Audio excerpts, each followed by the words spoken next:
같이 찬양합니다. 우리 험한 십자가 능력인데 라는 찬양인데요. 찬양 혹시 아시나요? 네, 우리 같이 찬양합시다.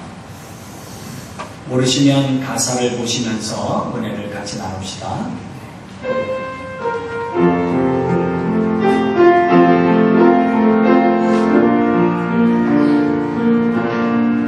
목적도 없이 넌 방황했네. 소망도 없이 살았네. 그때에 못 잡은 난 그 손길 나에게 생명 주시었네. 험한 십자가에 능력 있네. 거기서 나의 삶이 변했네. 찬양하리 주 이름 영원히. 주의 십자가 능력 있네. 나는 믿네. 갈보리 언덕 십자가. 나는 믿네. 그 누가 뭐라 해도 이 세상 다 지나고 끝날이 와도 험한 십자가 붙들겠네.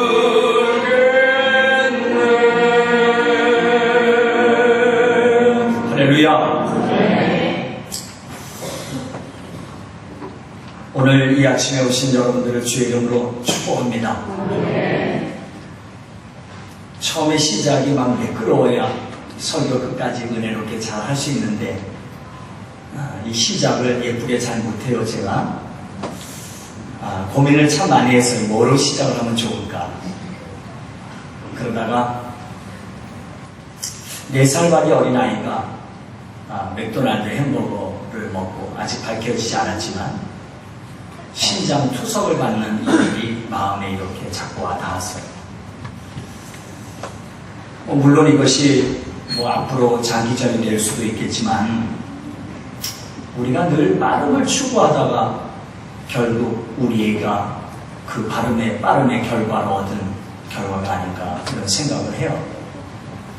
한 주간 동안 우리가 살아가는 우리의 삶 속에 다양한 사건들과 일들이 있었는데 그 중에 아마 우리 교회적으로 많은 어려움의 이야기들이 사람들에게 회자되었을 텐데 그것은 성락교회 김기도 목사님의 이야기였을 것 같아요.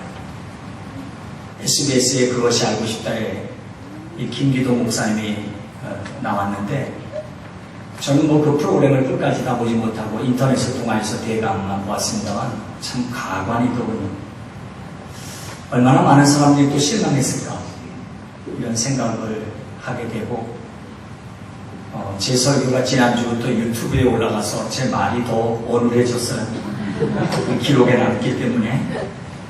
그렇지만 하긴 해야죠. 그런 교회는 없어져야 합니다.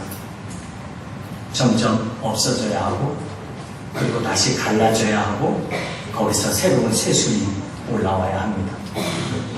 왜 그랬을까? 왜 그럴까? 왜 하나님의 이런 기대를 교회들이 무너뜨리고 있을까? 이것이 목사가 가지고 있는 저의 심정에 가장 깊이 있는 아픔입니다. 이 고민입니다. 고민. 그러고 가만히 생각해보면 한국교회가 그동안 걸어왔던 신학의 사조의 문제가 있지 않은가 이런 생각을 해봅니다. 뭘까? 그동안 우리는 번영신학, 성장신학, 부흥신학이 주를 이루었습니다. 마치 뽕 잡는 게 매라는 말이 있듯이 부흥을 하고 나면 모든 것이 다 가려질 수 있는 것일까? 이번에 국민의당에 어떤 사건으로 인해서 지금 많이 그 당이 어려움을 겪고 있는데 그 당 지자가 그런 말을 했다지요. 이기고 나면 다 끝이다. 여러분, 부흥하고 나면 다 끝나는 걸까요? 사실 이 고민을 한 주간 동안 열심히 해봤고, 그리고 제 자신의 고민을 같이 더 해보면서 여러분과 같이 말씀을 나누려고 여기에 섰습니다.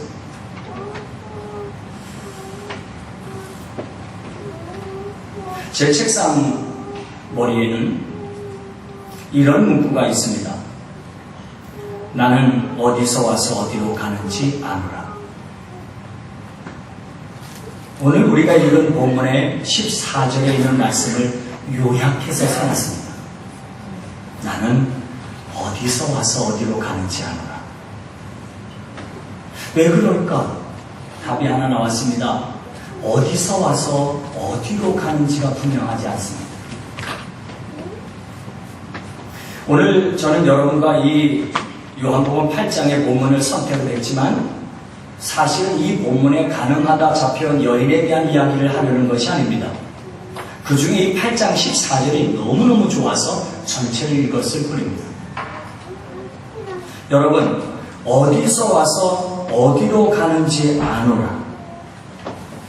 예수님께서 가늠하다 잡혀온 여인을 자유하게 풀어주고 난 이후에 예수님께서 거기에 모인 무리들에게 이렇게 말씀하십니다. 나는 세상의 빛이니 나를 따르는 자는 어두움에 다니지 아니하리라고 말씀하셨습니다. 그러자 저들이 뭐라고 이야기하느냐 하면 내가 증언하는 증언은 참되지 아니하다. 스스로 증언하는 증언이 무슨 참된 증언이냐? 라고 이야기를 합니다. 그럴 때 주님께서 말씀하셨습니다. 내 증언은 참되다. 왜? 나는 어디서 와서 어디로 가는지 분명하기 때문이다. 여러분, 왜 우리의 삶은 단순하지 못할까요? 우리의 삶은 왜 이리 복잡할까요? 가만히 보면 목적이 선명하지 않아서일 겁니다. 우리가 가는 길이 선명하면 그 길에서 가는 여정 속에서 내려야 할 선택과 고민도 아주 간단하게 되어 있습니다. 그런데 우리가 가는 길이 복잡하니까 시작하여 출발하여 끝까지 가는 이 길이 선명하지 않으니까 우리가 가는 여정 속에 내려야 되는 선택과 번뇌도 너무 복잡합니다. 우리 주님은 하늘이 땅이 되셔서 이 땅에 오셨습니다.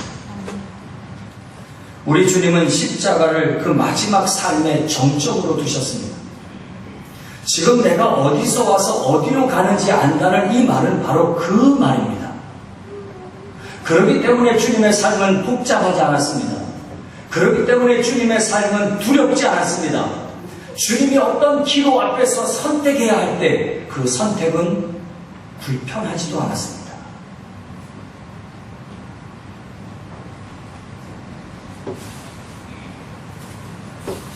저는 주보에 저의 목회 방침을 기록해 놓았습니다만 제가 목회하는 목회 방침은 선명하게 세 가지를 붙들고 합니다. 첫째는 말씀 목회입니다. 저는 언제나 주님께서 말씀해 주신 그 의도성, 그 순수성이 무엇인가를 찾아 나섭니다. 그리고 거기에서 얻어낸 것들을 같이 공유하고 나누는 것이 저의 목회의 첫 번째입니다. 그리고 두 번째는 살림의 영성입니다. 주님께서 풀 한 포기도 아끼고 사랑했던 것처럼 저는 정말 죽이는 목회를 하지 않을 겁니다. 그리고 세 번째가 바로 십자가의 삶인데 제가 가장 십자가의 삶에 대하여 선명하게 여러분과 같이 나누고 싶은 정의는 내가 죽어 남이 사는 겁니다. 십자가의 삶은 다른 말이 아닙니다. 내가 죽어 남이 사는 겁니다. 여러분, 주님이 왜 십자가를 지셨을까? 주님이 왜 십자가를 지셨을까? 왜 십자가를 지셔야만 구원이 완성되었을까? 그 이야기를 제가 그 문제를 던져놓고 고민을 해본 적이 있습니다. 십자가를 지시지 않으면 구원이 완성되지 않는 걸까? 그러다가 얼마 전에 목회자 갈등을 이렇게 겪으면서 제가 내린 결론이 있습니다. 끝까지 지켜야 하는 것, 끝까지 분노하지 않아야 하고, 끝까지 혈기 부리지 않아야 하고, 끝까지 지켜내지 않아야 하는 이유가 무엇일까? 그것은 주님께서 그러하셨듯이 그가 선포한 메시지의 그 마지막의 완결은 십자가에서 완성되기 때문입니다. 만약에 예수님께서 십자가에 의해서 우리를 구원하시는 그 마지막 끝점을 십자가에 두지 아니하셨다면 그동안 주님께서 말씀하셨던 오른밤을 치면 왼밤을 돌려대라, 속옷을 달라 그러면 겉옷까지 줄 것이며 오리를 가자면 심리까지 가주라는 그 말씀이 헛것이었을 겁니다. 그러나 주님이 십자가를 분명히 지셨기 때문에 그동안 그가 하셨던 그 메시지가 힘이 있었습니다. 위에서 잠깐 말씀드린 것과 같이 방송 매체에서까지 들먹이는 이 세습의 문제나 바로 이 성락교회와 같은 일련의 문제들은 모두 무엇을 안고 있는 것입니까? 그건 그들의 메시지가 아무리 좋고 그들의 교회에서 어떤 능력이 나타났든지 간에 그것은 결국에 끝에 가서 내가 죽어 남이 사는 십자가의 삶의 정점을 찍지 않았기 때문입니다. 우리 주님은 어디서 와서 어디로 가는지 선명하셨고 그 마지막 끝점이 십자가에서 죽음으로 끝을 내야 하는 것이었기 때문에 그는 그의 메시지가 힘이 있고 그리고 우리 추구해야 될 우리의 교회의 뜻이 어디 있는지를 선명하게 가르치셨습니다. 이것도 혹시나 문제가 될 수 있겠지만 저는 우리 한국 기독교가 부활을 포기해야 된다고 생각합니다. 부활을 이야기하지 않아야 된다고 생각합니다. 물론 고린도전서 15장의 사도 바울이 부활이 우리에게 얼마나 큰 소망인지 이야기하고 있지만 당분간만큼은 우리 한국교회가 십자가에서 끝을 내죠. 그리고 부활은 나중에 주님께 맡겨드리죠. 이것도 문제가 될 수 있나요? 무슨 의도인지 여러분들이 아실 줄 믿습니다. 언젠가 얼마 전 일입니다. 한 2013년으로 기억을 하는데 우리 한국에서 WCC라고 하는 그런 그 세계 기독교 진보적인 단체들이 다 모여서 협의회를 가지고 있는데 총회를 한국에서 했죠. 피켓 들고 시위도 하기도 하고 이런 일이 있었는데 제가 그때 그 인터넷에 신문에서 보았던 그 기사를 인터넷에 아무리 검색을 해도 잡히지 않아서 제가 정확한 문구는 잘 기억하지 못하지만 제 기억으로 참 너무너무 좋아서 제 마음속에 담아놨던 것이 하나가 있습니다. 그게 뭐냐면 캔터베리 대주교인 저스틴 웰비라고 하는 대주교가 신문에서 인터뷰를 하는 기사였습니다. 혹시 여러분들이 그 기사를 찾으면 저에게 좀 이렇게 보내주시면 좋을까 싶습니다. 근데 그 기사의 내용이 뭐냐면 성직자는 이야기를 하던 중에 성직자는 나를 따라오라라고 이야기하는 사람이 아니라 함께 갑시다라고 이야기하는 사람이라고 인터뷰를 한 글을 보았습니다. 여러분, 저도 잘 가겠습니다. 여러분, 우리가 어디서 와서 어디로 가는지에 대해서 함께 잘 가십시다. 그래야 우리의 삶이 복잡하지 않고 이런 과오를 범하지 않을 수 있습니다. 주님께서 말씀하셨습니다. 예수께서 제자들에게 이르시되 아무든지 나를 따라오려거든 자기를 부인하고 자기 십자가를 지라. 할렐루야. 그 이야기를 좀 지나 두 번째 이야기로 갑니다. 자기를 부인하고 자기 십자가를 지고 가는 이 길은 사실 쉽지 않습니다. 그렇지 않습니까? 제가 설교 준비를 하면서 우리 교회에 신앙생활을 처음 하려고 발을 디뎠던 분들도 계실 것이고 신앙의 깊이의 차이가 다 다를 텐데 이런 이야기가 얼마나 공감성이 있을까라는 고민을 했지만 사실은 이야기를 꼭 해야 되겠다는 마음의 확신을 갖고 이야기를 합니다. 여러분, 자기를 부인하고 자기 십자가를 지고 주님을 쫓아가는 이 길은 쉽지 않습니다. 오늘 설교의 제목처럼 처절하게 싸워야 될 싸움입니다.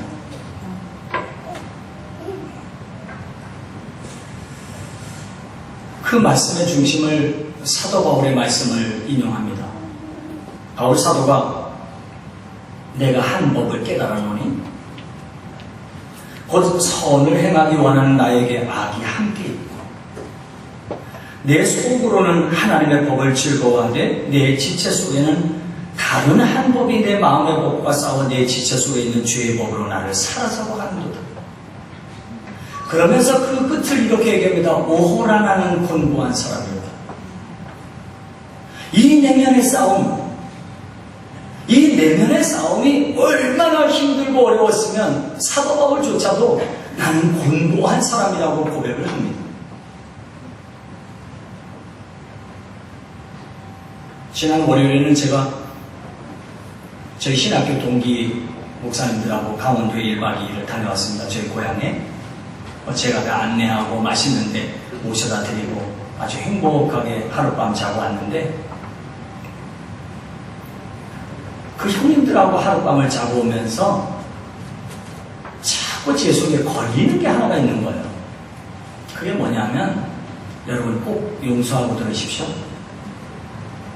제가 전에 있던 교회에서 이 동산교회를 오면서 자꾸 교회가 조금 더 낮은 교회에 왔다는 것이 자랑이 되는 거예요. 조금 작아요, 여러분. 우리 교회가. 네. 근데 이게 자랑이 되는 거예요. 지지난주에도 광명에서 목회하던 저희 그 개척교회를 같이 시작하면서 같이 정말 세미나도 다니고 기도원도 다니고 이랬던 동료 목사님들이 세 가정이 제가 여기 와서 방문했는데 그때도 제가 이런 이야기를 자꾸 하는 거예요. 근데 이게 자랑이 되는 거예요. 아니 이게 당연한 거야 하고 우리가 가야 되는 길이 어디서 와서 어디로 가는 길이 선명한 게 이게 목회자 길이고 당연히 낮은 길을 가야 하고 땅이 하늘이 되는 길이 가야 하는 것이 당연한 길인데 내가 이거 선택 하나 해보려고 자꾸 나의 자랑이 되는 거예요. 이게 바로 내면의 싸움을 이야기하는 거예요. 아까도 얘기했지만 이것이 여러분에게는 공감성이 떨어질 수 있어요. 그러나 여러분 오늘 우리가 이 주일 아침에 나와서 하나님 앞에 이 무엇이자니 정말 내 내면의 여행을 한번 떠나보는 겁니다. 나는 무엇으로 이 내면의 처절한 싸움을 하고 있는가? 로마서 9장에 보면 사도 바울이 철저하게 유대인들의 그 율법의 의를 깨부시기 위하여 너무너무 애쓰며 왔던 그 이야기의 결론을 내립니다. 뭐라고 이야기를 하느냐면 로마서 9장에서 이렇게 말씀합니다.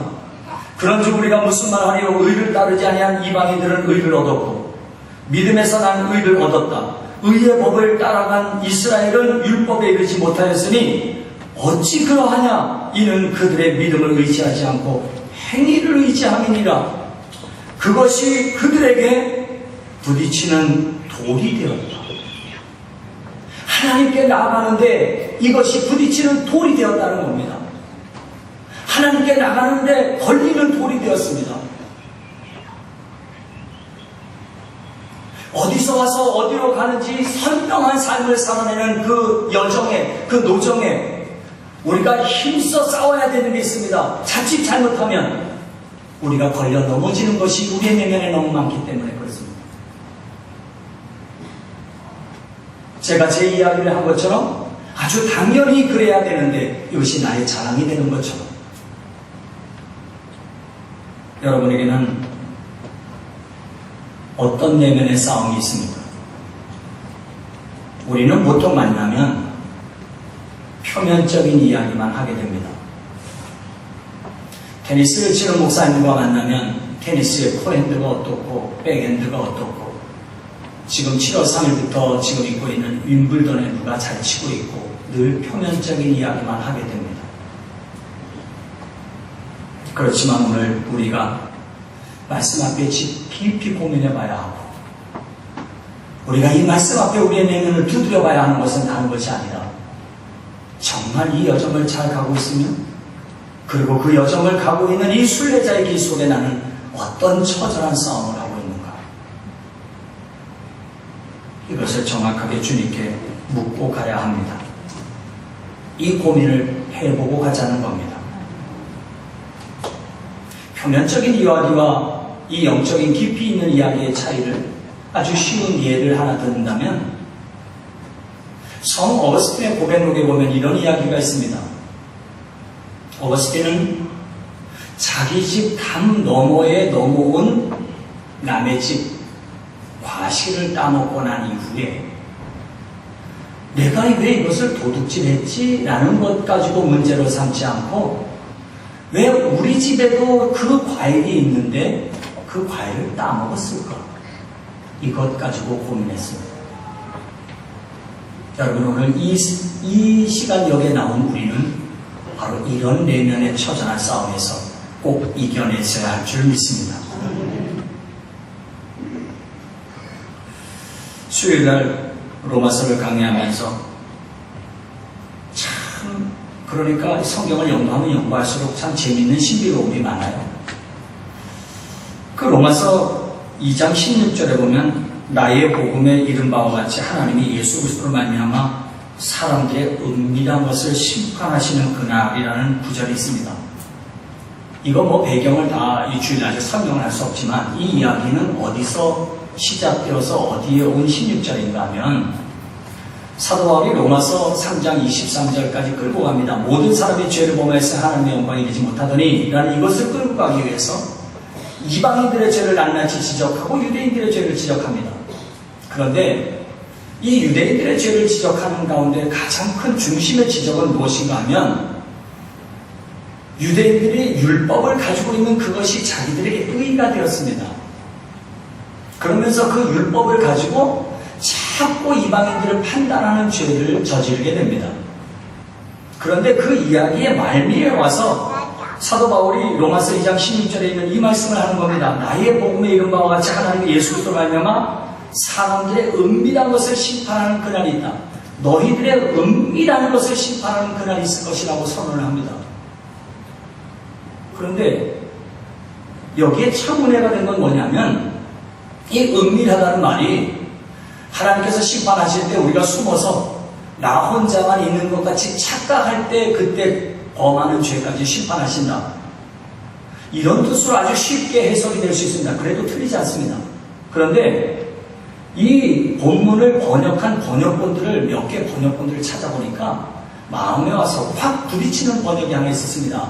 그게 바로 캐톨릭과 개신교가 공동 번역한 공동 번역본에 보니까 이 본문을 뭐라고 번역했냐면 이렇게 번역해놨습니다. 성경을 제가 읽어드리겠습니다. 내가 전하는 복음이 말한 대로 하나님께서 예수 그리스도를 통하여 사람들의 비밀을 심판하시는 그날에 그들의 양심이 증인이 되고 그들의 이성이 서로 고발도 하고 변호도 할 것이다.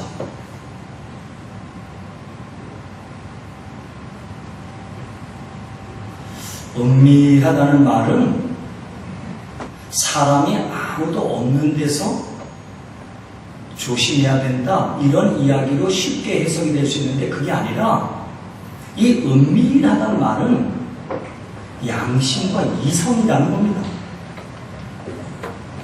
주님이 심판하시는 그날에 너희 안에 있는 양심이 증인이 되고 너희 안에 있는 이성이 고발도 하고 변호도 할 것이라는 겁니다.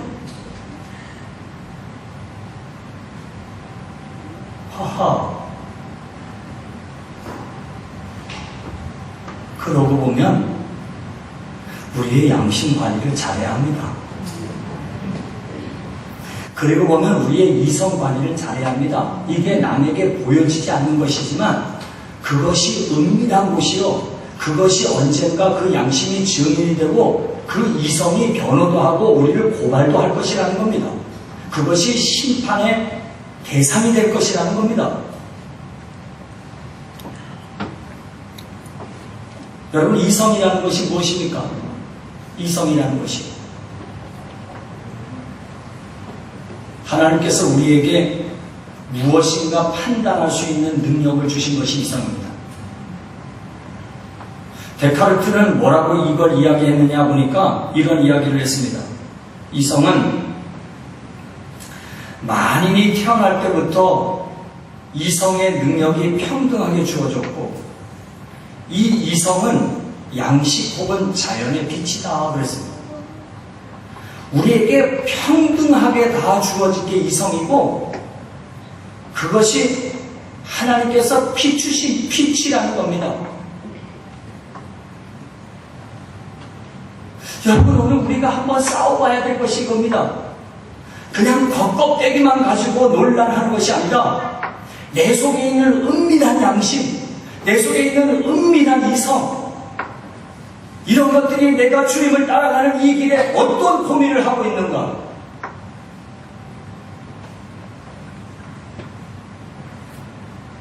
함께 해보는 겁니다. 그리고 잘 가보는 겁니다.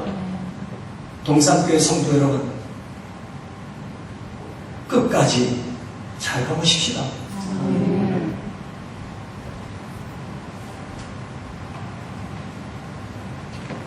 우리가 조금만 나를 뒤로 물러서서요. 조금만 나에서 만약에 우리가 가능하다면 유체이탈, 응? 조금만 나를 좀 객관화시켜 놓고 거기에서 내가 빠져나와서 나를 좀 이렇게 들여다보면서 주님이 가신 그 길을 잘 가고 있는, 그리고 주님이 가신 그 길을 가는 동안 나는 어떤 싸움을 하고 있는가, 나는 무엇 때문에 번뇌하고 있는가, 무엇 때문에 비추신 이 이성 앞에 나는 지금 갈등하고 있는가, 이런 싸움을 정말 처절하게 하는 성도들이 동산교회 성도였으면 좋겠습니다.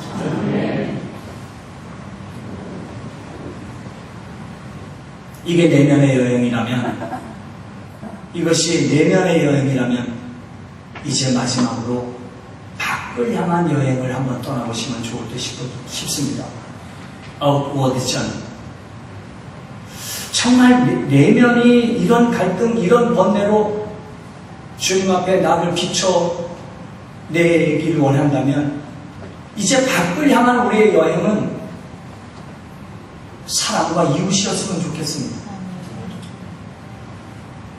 요즘 근자에 제가 가장 많이 고민하는 것 중에 하나가 무엇이냐면 우리에게 너무 남이 많습니다.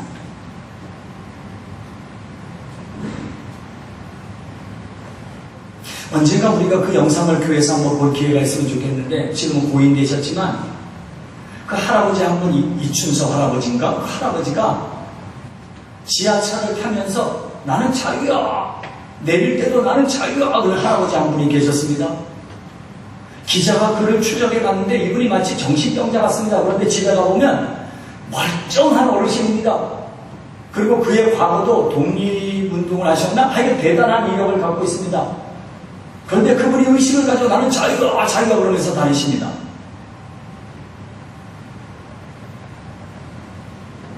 그런데 그분이 기자가 찾아가서 그분을 취재했는데 그분의 책상 머리에, 책상 이 판에 뭐라고 써있냐면 우리에게 남은 없다. 우리에게 남은 없다. 그래서 그 책상 머리도 그거 보고 우리에게 남은 없다라고 써놨습니다. 우리에게 남이 어디 있습니까? 같이 합시다. 우리에게 남은 없다. 이게 우리의 밖을 향한 여행이었으면 좋겠습니다. 우리 교회 안에서는 남이 없습니다. 그죠? 제가 동산교회 와서 가장 아름다웠던 모습은